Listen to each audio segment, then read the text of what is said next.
from Indonesia to the world. Nggak tahu caranya gimana, nggak tahu implementasinya persisnya seperti apa, belum ada bayangan, tapi I know that is something that is very resonate in my heart at that time, gitu.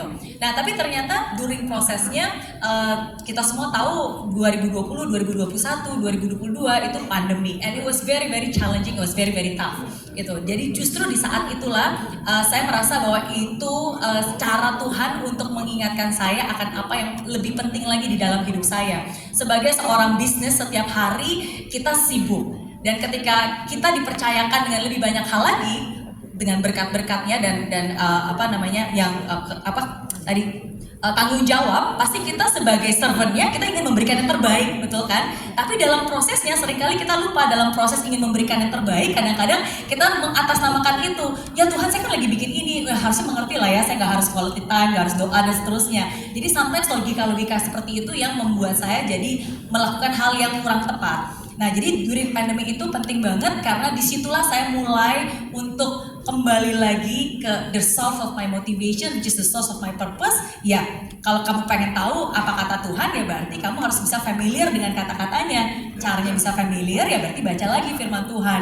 Jadi di saat itulah saya mulai setiap hari mendisiplinkan diri saya pagi-pagi kalau sambil make up. Jadi saya selalu mendengarkan sermonnya lagi. Saya mulai melakukan journaling, sesuatu yang saya lakukan zaman dulu banget tapi sudah saya tinggalkan. Tapi mulai dari tahun 2020 itu saya mulai kembali journaling lagi gitu untuk bisa menuliskan apa yang menjadi rema dan apa yang menjadi hati saya pada saat itu gitu. Nah, dan situlah akhirnya itu yang menjadi salah satu habit saya sampai hari ini.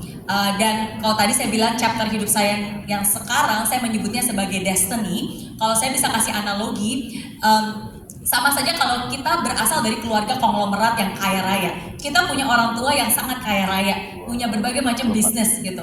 Saya merasa saya adalah anak dari bapak yang sangat kaya gitu. Hanya saja bapak saya tuh baik banget. Jadi saya diberikan kebebasan. Ketika saya umur 20, 30, saya punya cita-cita sendiri dan Tuhan memberkati itu gitu. Ya udah, kamu mau lewat sini, silakan, saya tetap berkati, makanya berhasil.